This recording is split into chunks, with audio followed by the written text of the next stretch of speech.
For years, my struggle was treated like background noise. Not something tragic enough to intervene in. Not something impressive enough to respect, just something that existed. People saw it. They just didn't feel responsible for it. I was the one everyone watched quietly. The one whose setbacks became normal. When things went wrong for me, there was always a reason ready: bad timing, lack of talent, poor choices. No one said it was unfair. They said it was expected. She's still figuring things out, they'd say, year after year. At first, those words sounded gentle. Supportive, even. Over time, they became a sentence. I didn't come from nothing, but I didn't come from comfort either. Everything I had required effort, and everything I didn't have was treated like proof that effort wasn't enough for me. When others struggled, it was temporary. When I struggled, it was my identity. I remember being in my early 20s, sitting at a small table in a crowded room, listening to people talk about futures that felt impossibly distant from mine. Promotions. Travel plans. Long-term goals spoken with certainty. Someone asked me what I was doing. Before I could answer, another voice filled the silence. She's working on a few things, they said, kindly dismissive. You know how she is. Everyone nodded. And just like that, my struggle was summarized for me. The strange part was how comfortable people were watching it. They didn't mock me openly. That would have required engagement. Instead, they watched with polite distance. They offered advice that sounded helpful but required no commitment. You just need to find your thing. Everyone moves at their own pace. It'll happen when it's meant to. Those phrases became the soundtrack of my life. And every time I heard them, something inside me tightened. Because none of them asked what I was actually doing.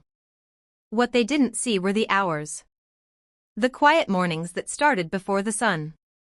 The nights that ended with exhaustion instead of relief. The repeated failures no one noticed because they weren't public enough to matter. I worked jobs that didn't impress anyone.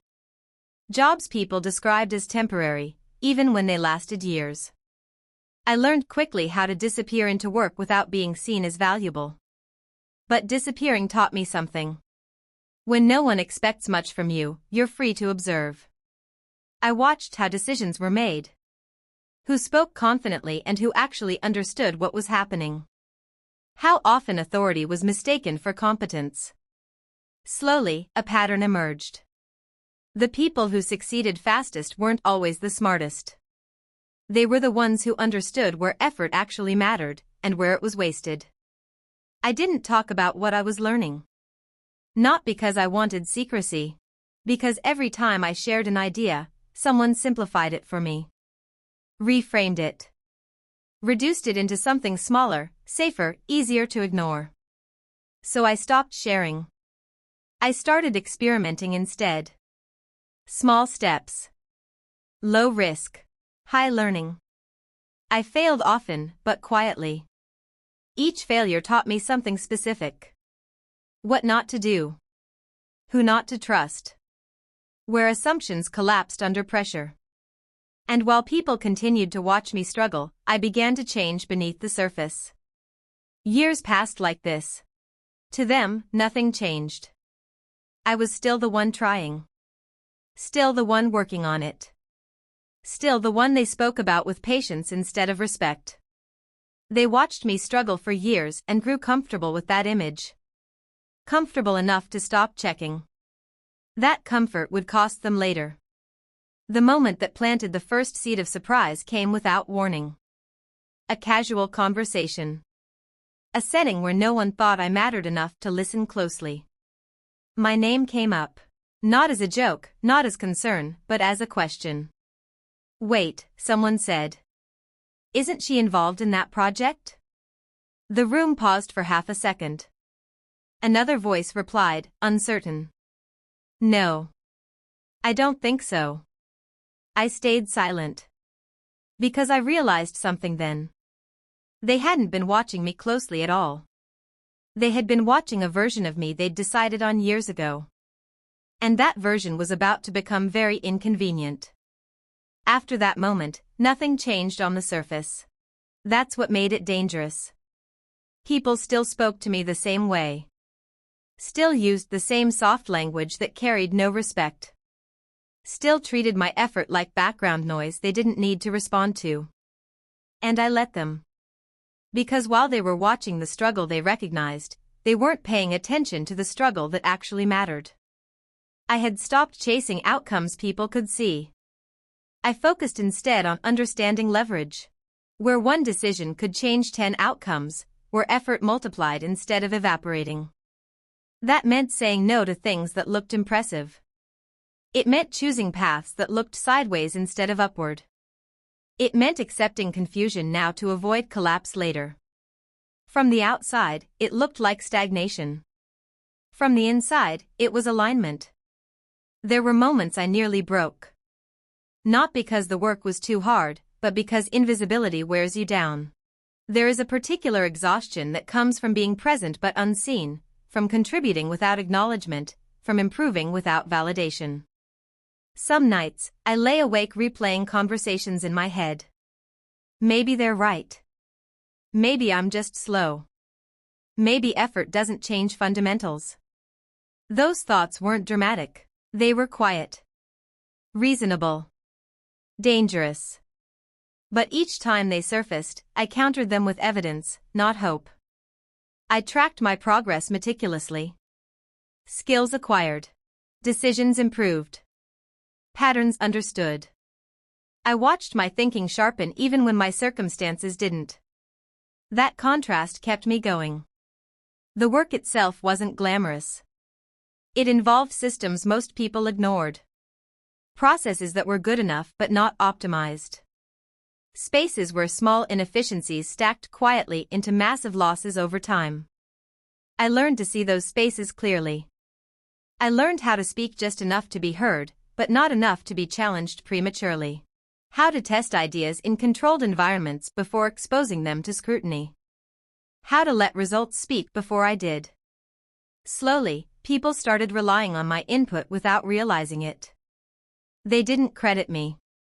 They didn't acknowledge me. They just adjusted their decisions based on what I said. That was enough. Outside of work, the watching continued. Friends checked in with polite concern. Family offered reassurance that sounded suspiciously like acceptance of limitation. It's okay if you're not where you thought you'd be. Some people bloom later. They meant well. But they also meant we don't expect much. I nodded. Smiled. Changed the subject. Because correcting them would have required explaining a process they didn't respect. Years into this quiet grind, something shifted. Not publicly. Not dramatically. But internally, I reached a point where my effort finally outpaced my doubt. I no longer wondered if I would rise. I wondered when. That confidence didn't come from success. It came from competence. From knowing that if one door opened, I was ready, not emotionally, but structurally. And doors do open eventually. Sometimes because of persistence. Sometimes because of timing. Sometimes because the people who underestimated you stopped paying attention at exactly the wrong moment. The opportunity that changed everything didn't announce itself. It arrived disguised as a problem no one wanted. A situation too complex to assign to someone important. Too risky to give to someone visible. Something they needed handled quietly, efficiently, without failure. I volunteered. Not because I wanted recognition. Because I understood the stakes. What followed were months of pressure no one saw. Decisions made with incomplete information. Adjustments under constraint. Accountability without authority. I delivered. Not perfectly. But effectively. And that was the moment. Though no one realized it yet, when the watching stopped being passive. It became confused. People started asking questions. Not about my struggle. About my results. I could feel the narrative loosening. The old assumptions didn't disappear immediately. They never do. They weakened first. Frayed at the edges. Required more effort to maintain. And when assumptions require effort, they eventually collapse. The rise didn't come with applause. It came with silence. The kind of silence that happens when people realize they've been wrong, but don't know how long they've been wrong for. And that silence was the most powerful signal of all. The rise didn't announce itself. It crept in quietly, the same way my struggle had existed for years, only this time, people didn't know how to label it. At first, they sensed something was different without understanding what it was. Conversations paused when I spoke. Decisions that used to happen without me now waited. People asked for my input in private, carefully, like they weren't ready to admit they needed it. The watching changed. It was no longer passive. It was uncertain. The first real shift happened in a room where I wasn't supposed to matter. A meeting I attended because someone needed extra support. A problem had stalled progress for weeks. No one with authority wanted their name attached to it. I listened quietly, the way I always had. Then I spoke once. Not confidently. Not dramatically. Just clearly. I laid out what everyone had missed, not because they were incapable, but because they were distracted by assumptions. I didn't challenge anyone's ego. I didn't assign blame. I simply reframed the problem in a way that made the solution obvious. The room went still. Someone asked me to repeat myself. I did. Another person leaned forward.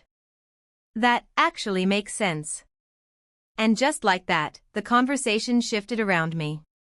Not toward praise, but toward reliance. After that, things accelerated in ways no one predicted. Responsibilities came quietly at first. Then visibility followed. Not because I asked for it, but because outcomes demanded explanation. People who had once spoken about me started speaking to me. They asked where I had learned certain things. How long I'd been thinking this way. Why they hadn't noticed before. I gave honest answers. I was always here. I just wasn't asked. Family was slower to adjust. They had watched my struggle for so long that it had become part of how they understood me, and themselves. Changing that meant revisiting years of assumptions. At a gathering, someone mentioned my recent work casually, expecting agreement. My parents froze. What work? My mother asked. The explanation that followed wasn't dramatic. It didn't need to be. Titles were mentioned. Numbers followed. Context filled the gaps that comfort had once occupied. No one looked at me. They looked at my parents. That was the moment they understood. Not that I had risen. But that I had been rising for a long time. They just hadn't been paying attention. The conversation afterward was awkward and restrained. You never told us, my father said. I met his eyes calmly. You never asked. My mother tried to laugh it off. We thought you'd tell us if it was important. I nodded. I thought you'd notice. Silence settled between us, not angry, not cruel, just honest. In the weeks that followed, everything adjusted. Friends reframed old comments as jokes. Colleagues rewrote history to include their support. Family members spoke about my potential like it had always been obvious. I didn't argue. I understood something now that I hadn't before. People don't watch struggle to help. They watch it to confirm their expectations. And when you rise beyond those expectations, they don't celebrate first. They reorient. The strangest part was how little it affected me. I had imagined this moment for years: vindication, satisfaction, maybe even anger. What I felt instead was distance. Not emotional distance. Perspective. I no longer needed them to see me correctly. Because I finally saw myself clearly. They watched me struggle for years. They assumed struggle was all I was capable of. What surprised them wasn't my success. It was the fact that my rise didn't need their permission. And by the time they noticed, it was already done.